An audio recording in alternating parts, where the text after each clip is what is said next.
Muy buenas tardes, tengan todos ustedes.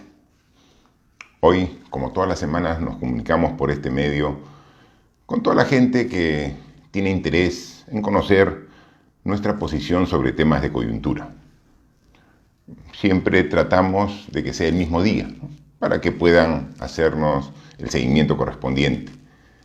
Los jueves, normalmente todas las semanas, a la 1 de la tarde, tenemos este encuentro directo, personal, entre ustedes, que pueden estar en su trabajo, en su casa, pueden estar con algún amigo, o pueden estar solos y pueden escucharme. Y la oportunidad de esta conversación es un poco diferente a la de las semanas pasadas, ¿no? Estoy sinceramente preocupado por la situación política que estamos viviendo. Y lo digo con franqueza, directamente, como siempre he hablado con ustedes. Si algo yo he querido que quede como una característica es la franqueza. Hablar como realmente pienso, sin ningún encargo, sin ningún acuerdo, ¿no? Y quiero ser siempre claro en ello, ¿no? Porque hoy voy a hablar de temas políticos. Voy a hablar de los resultados de estas elecciones en segunda vuelta entre el candidato Pedro Castillo y la candidata Keiko Fujimori. Ambos poniendo todo su esfuerzo para ser el próximo presidente o presidenta del país por 5 años. Y lo que le digo es lo que me sale por convicción, no porque haya hablado o tenga algún acuerdo con ninguno de los dos partidos o los candidatos en estas elecciones. Porque si algo ha caracterizado estas elecciones es la violencia, la confrontación entre los partidarios de ambos candidatos. Pero esta confrontación ha llegado incluso a extremos de usar falsas informaciones para tratar de descalificar al rival, para generar miedo, para generar odio. Y eso es muy malo, porque las elecciones pasan y después tenemos que seguir conviviendo entre todos los peruanos. Estas elecciones han llegado incluso a generar problemas de distanciamiento en el seno de las familias, porque con justo derecho algunos familiares pensaban que mejor era la candidata y otros eran partidarios del candidato, ¿no? Está bien, porque la política es eso. La política es debate. La política es discusión. La política es discrepancia, pero discrepancia con respeto. La política no es violencia, no es ataque, eso no es política. Y debemos madurar todos cívicamente para que le demos la exacta dimensión a la política. No puede ser que haya familias que se hayan distanciado por la segunda campaña o la segunda vuelta en esta campaña electoral. No puede ser, porque va a pasar días y se va a definir el jurado y tenemos que seguir viviendo en armonía, en la célula principal, la familia, en el barrio, con los amigos. Una opción política no puede hacernos pelear como personas, no puede hacernos pelear como sociedad. Y eso está ocurriendo. Y se usa la mentira en esta campaña, ¿no? O sea, yo he sufrido de ello. En esta campaña a mí me han puesto de que he tenido reuniones con uno de los dos candidatos. Falso. Soy categórico en desmentirlo. Pero hay veces para darle credibilidad a la mentira. Se dice, no, el 16 de mayo en la casa de la candidata a la vicepresidencia, la señora Boluarte, se ha reunido Martín Vizcarra con tal y tal persona. Entonces, como ponen día, hora, lugar, no, entonces es cierto. Mentira. Mentira, con nadie me he reunido. En esta semana corrió como reguero de pólvora el audio bomba, un audio donde Martín Vizcarra conversa con los miembros del Jurado Nacional de Elecciones. ¿Dónde conversar con esos señores? Si solamente los conozco, al igual que ustedes, por la televisión. Entonces, tanta mentira llega a separarnos como sociedad. Y eso es malo, porque la única forma de progresar como país es juntos, es unidos. Y entonces busquemos la forma de dejar atrás la campaña y pensar ya en el Perú que todos queremos, el Perú del futuro. Y entonces, seamos objetivos. ¿Qué dicen los organismos electorales? La Oficina Nacional de Procesos Electorales, la ONPE, hace 2 días dijo que terminó de contabilizar todas las actas. Y nos dijo que en el Perú, en esta segunda vuelta, habían votado 18.856.000 peruanos. Algo que hay que destacar, porque es un poco más de 1 millón de los peruanos que votaron en la primera vuelta, lo que quiere decir que ha habido interés en la segunda vuelta. En la primera vuelta, del total de electores hábiles, solamente fue el 70%. El 30% no votó. ¿Por qué? Estarían enfermos, eran indiferentes, estaban de viaje, por cualquier motivo el 30% no votó. Ahora, del 70, han aumentado al 74.6. 1 millón de ciudadanos han tenido la voluntad de ir a elegir a quien va a regir los destinos del Perú los 5 años próximos. Y esos 18.856.000 peruanos están divididos en 86.482 mesas de sufragio. Y en consecuencia, se han tenido que levantar 86.482 actas. Miren, desde que se dio el acto electoral, donde todos fuimos a las urnas a emitir nuestro voto, el 6 de junio, hasta hace 2 días, estamos 15 de junio, pasaron 9 días, y la OMP nos dijo, hemos contabilizado todo. Y el resultado es que ya tenemos ganador. Ha ganado el señor Pedro Castillo por un escaso margen, por tan solo 44.058 votos a la candidata Keiko Fujimori. Procesadas y contabilizadas las 86.000 actas, tomando en cuenta la opinión de los más de 18.800.000 electores que asistieron a las urnas. En la costa, en la sierra, en la selva, en el extranjero, en las ciudades, en la zona urbana, en los pueblitos más alejados, rurales. Se ha sumado todo y se ha llegado a esa conclusión.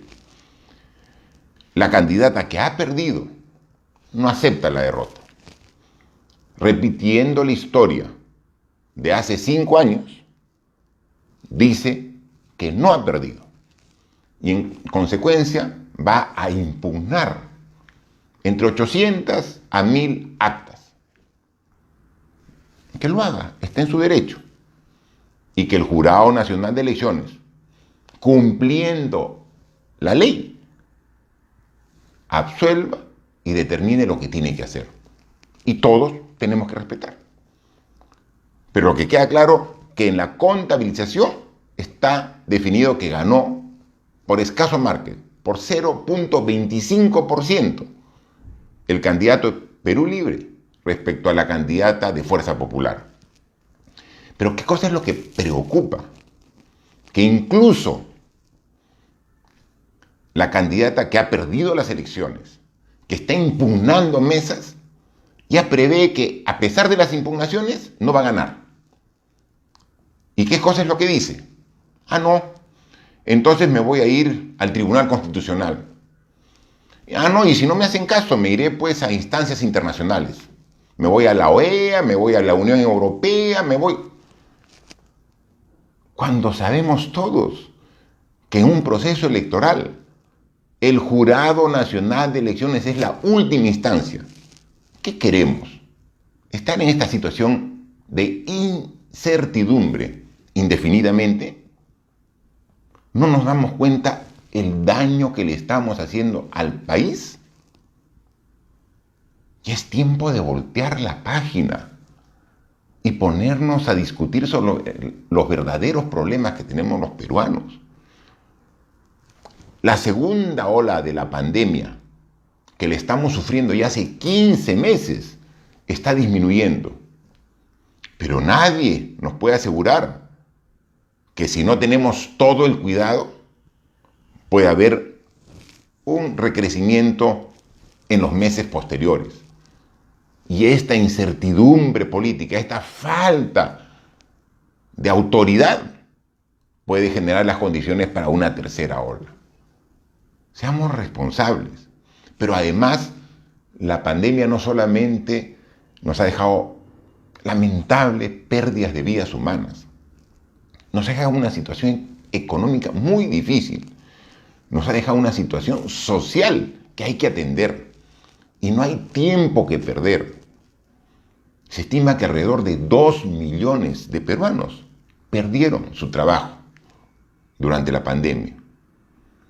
Se estima que la cantidad de pobres en nuestro país han aumentado del 20 al 30% por efecto de la pandemia.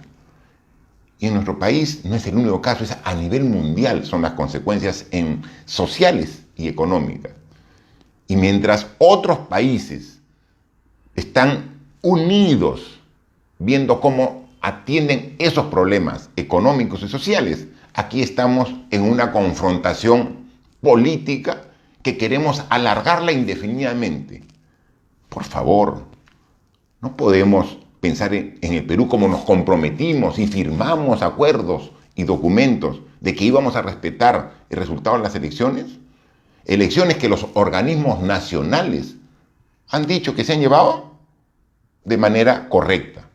Que los veedores nacionales y extranjeros han dicho que no encuentran ningún indicio de que haya habido un fraude en estas elecciones. Pero que sin embargo ahora, no hace mucho, hace una hora, en una conferencia, la candidata Keiko Fujimori dice que se va a ir hasta las últimas consecuencias. ¿Y el país? ¿Y los peruanos? ¿Qué hacemos? Cuando necesitamos ahora ganar el tiempo. Hace 10 años, el 2011, yo era gobernador regional de Moquegua. Era mi primer año, porque habíamos sido elegidos el 2010 y el 2011 éramos en el primer año. Y también hubo elecciones. Y en segunda vuelta compitieron Ollanthumala y Keiko Fujimori. Ollanthumala le gana a Keiko Fujimori. Y haciendo memoria y revisando mis apuntes, por estos días, en junio del año 2011, ya el presidente electo, que todavía no asumía funciones porque se asume las funciones el 28 de julio, Ollanthumala, nos citó en el Ministerio de Cultura a todos los gobernadores regionales para comenzar a ordenarnos para trabajar juntos desde la perspectiva nacional y las perspectivas regionales y después las perspectivas locales con los municipios. Miren, ya en junio, por esta época, cuando yo era gobernador regional de Moquegua, ya estaba reunido con el presidente electo Ollanthumala.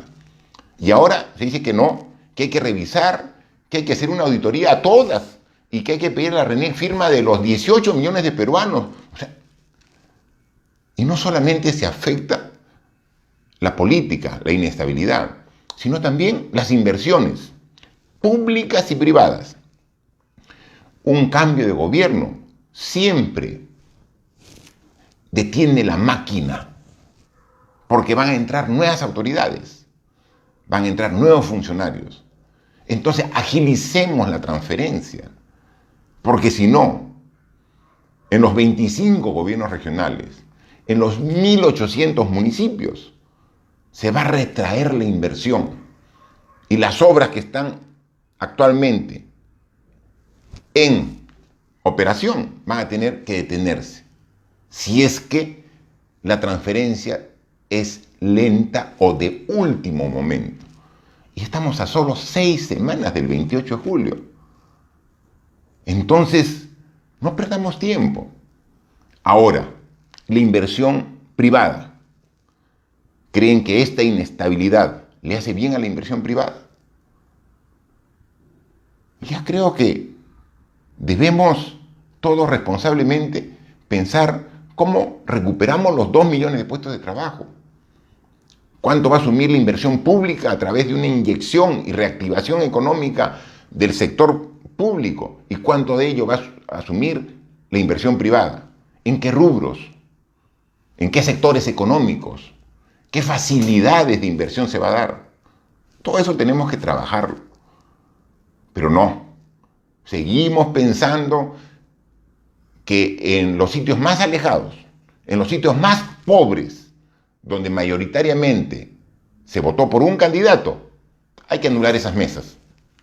Como que el voto de ese peruano, esa peruana, porque es humilde, ese voto vale menos que un voto de un ciudadano urbano. No, vale exactamente igual. No generemos más diferencias entre limeños y provincianos. No generemos más diferencias entre gente que tiene dinero y que gente que es pobre. No generemos más diferencias por raza, el color de nuestra piel. Si soy blanquito, si soy mestizo, si soy de cualquier color, no hace ninguna diferencia entre los seres humanos. No alentemos la discriminación. Y eso depende de los líderes políticos. Pronúnciense sobre la situación. La democracia se respeta cuando los resultados no nos favorecen. No solamente soy demócrata cuando ganó el candidato que me gusta, pero si ganó el candidato que no me gusta, no. Hago un llamado a las Fuerzas Armadas. ¡Qué irresponsable! Personas que tocan la puerta de los cuarteles en estos momentos, esas épocas ya pasaron. ¡Qué irresponsables! Políticos viejos. Decir, ¿por qué no mejor hacemos otras elecciones? No me gusta, hagamos otras elecciones. ¡Qué irresponsables! Con razón, bien jubilados ya están esos políticos que piensan de esa manera. Hay que respetar la voluntad de todas las personas. En consecuencia, tenemos que, ahora sí, esperar que muy pronto resuelva estas impugnaciones. Hemos visto que el jurado, la mayoría las está rechazando. La mayoría de estas impugnaciones que se están presentando, unas porque son extemporáneas, fuera de plazo, y otras porque no tienen mayor argumento. Rápido, veamos. Todo indica que no va a cambiar el resultado del proceso llevado adelante por la OMP. Entonces, que se determine y de una vez, juntos, buscar la reconciliación de los peruanos. Recordar que aquí lo más importante en una lid, en una competencia, es la humildad de quien gane y la hidalguía del que pierde para aceptar su derrota. Eso es lo más importante. Y el que gane, ser consciente que no solamente se debe a los que votaron por él, sino a todos los ciudadanos. Y tiene que escuchar también las demandas de quien no votó por él. Y analizar los mensajes que los peruanos dieron en las urnas. ¿Por qué las zonas menos favorecidas del país optaron por una opción? Optaron por este maestro rural de un pueblo alejado del Perú, si ni lo conocen. En la primera vuelta, Pedro Castillo tuvo 2.700.000 votos. Y en la segunda vuelta tuvo 8.800.000 votos. Esos 6 millones de peruanos adicionales que le han dado el voto a Pedro Castillo, ¿lo conocen? ¿Tienen confianza en él? No necesariamente. Lo que están diciendo con su voto es: tómenme en cuenta. También soy peruano. También tengo derechos. También quiero tener calidad de vida. Eso es el reto que debemos nosotros encontrar. Y ahí encontramos algunas deficiencias en la propuesta de Pedro Castillo, que tiene que corregirlas para precisamente atender a los olvidados, sin descuidar también a los que vienen realizando sus funciones de manera adecuada. Esos son los temas que nos convocan ahora. ¿Cómo mejoramos nuestra economía? ¿Cómo generamos puestos de trabajo? ¿Cómo nos articulamos con los gobiernos regionales, los municipios? ¿Cómo trabajamos de la mano sector público con sector privado, con la empresa privada tan importante y necesaria para el desarrollo de nuestro país? Todos juntos podemos sacarlo adelante en nuestro país. Ya, pero dejemos de lado tanta violencia y tanta confrontación.